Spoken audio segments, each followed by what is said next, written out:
Hey guys, it's your girl Aisha, aka Geek XX Chic, and we are back with another review to episode 20 of season 11 of The Walking Dead. And this was an interesting episode, definitely very heavily focused on Carl and Daryl, one of the OG power duos in this show. And I know a lot of people out there have a lot of love for them as a duo, and has always kind of maybe wondered or wanted for them to be a little bit more than just friends.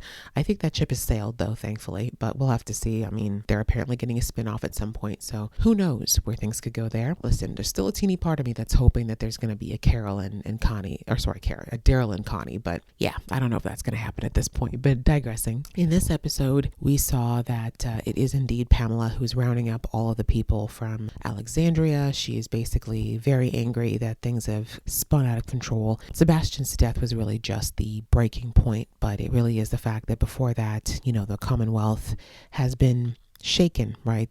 People pointing out the fact that she's been rigging the lottery and that there really isn't a fair opportunity for everyone in the Commonwealth. It's a lie that they're perpetuating while the rich and the powerful continue to stay that way, and people who they don't consider to be part of that continue to be disposable. And that was being brought to the surface from Connie. I kind of forgot about that because we haven't seen a lot of her this season. But yes, Connie and Kelly were bringing that out with their reporting. And then, of course, all the other stuff that went down. And then, of course, the breaking point being Maxine exposing the fact that Sebastian was far from fit to be the next in line for succession in this place. So Pamela had enough. She's had enough. And somebody who kept Hornsby around knowing that he was up to some shady stuff. I mean, I don't think Pamela knew the extent of all the things that he was into, but she definitely knew that Hornsby was shady. And, the way that she acted with him, the way she'd always be stroking his face and all that weird stuff. They had one of those weird power political relationships that you just don't want to ask questions about because it's super weird. I'm not surprised that she's decided to go ahead and do this.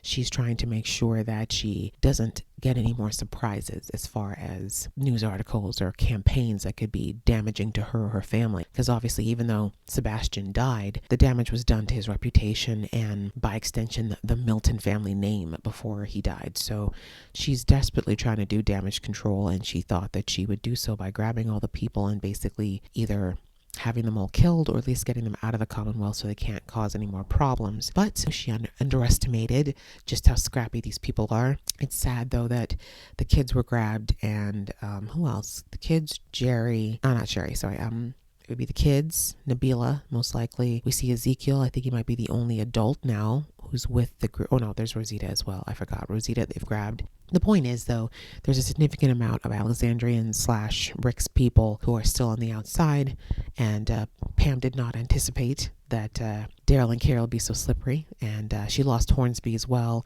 Interesting reaction to the second death of Sebastian. The fact that she told those people, those rich, upper echelon people in her office, that her son would always be with her. I was like, that sounds like governor speak.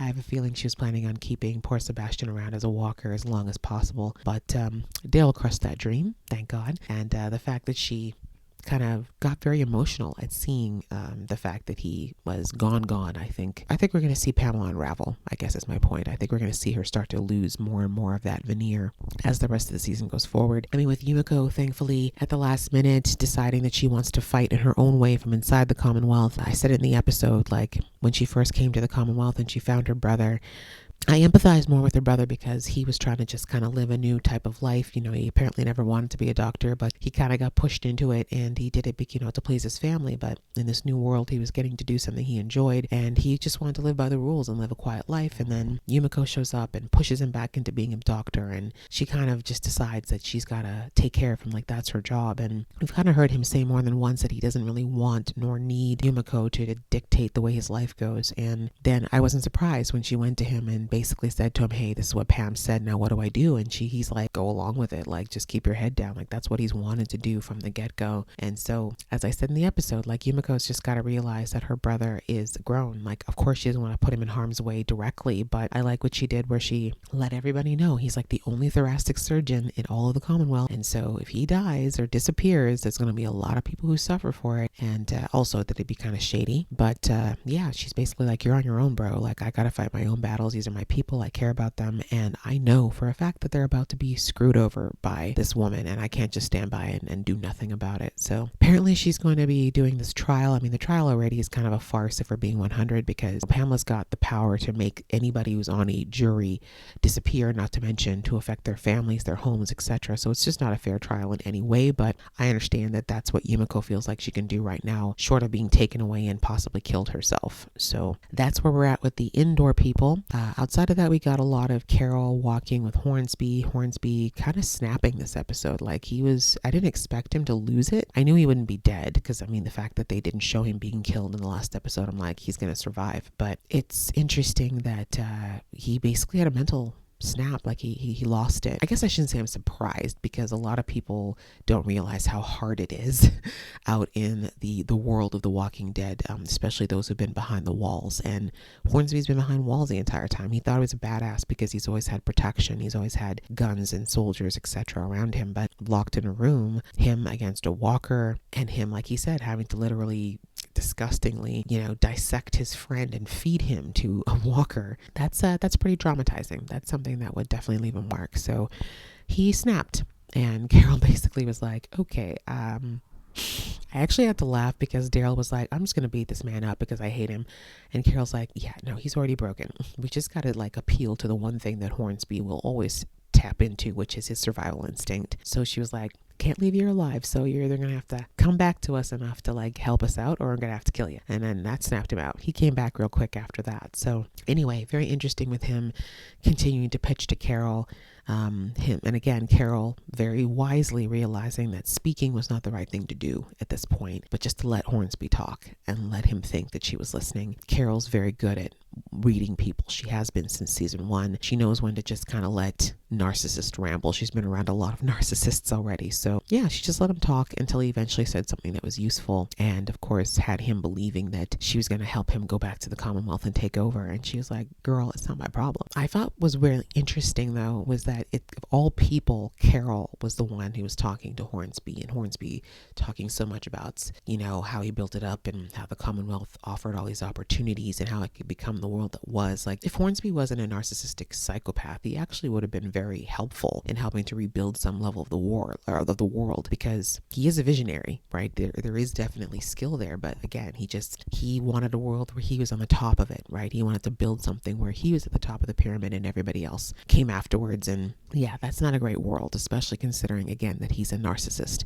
So it's sad that he couldn't have used those abilities in a better way. And as I said, it just made me laugh the entire time after watching World Beyond and knowing that the CRM exists out there, and knowing that and even Fear the Walking Dead, the CRM could wipe out the Commonwealth in a New York minute, and they would get rid of Hornsby and they would get rid of Pamela in a second if they ever came across them. But anyway, to hear Hornsby and where he's coming from, you understand a bit more of where his character is coming from, and that it's the vision that he cared about more than anything. And he clearly had some weird obsession with Pamela too, but seeing those things disappear was really what was making him kind of snap. That's why he kept asking Carol, like, what happens after? What do you do when this is gone? You're not going to just let the Commonwealth disappear and the dream disappear, are you? And she's like, yeah, okay, now you've been behind these walls too long, sir. You don't realize how many times I've seen communities rise and fall. Like, you have no idea what I've been through. So I thought that was interesting.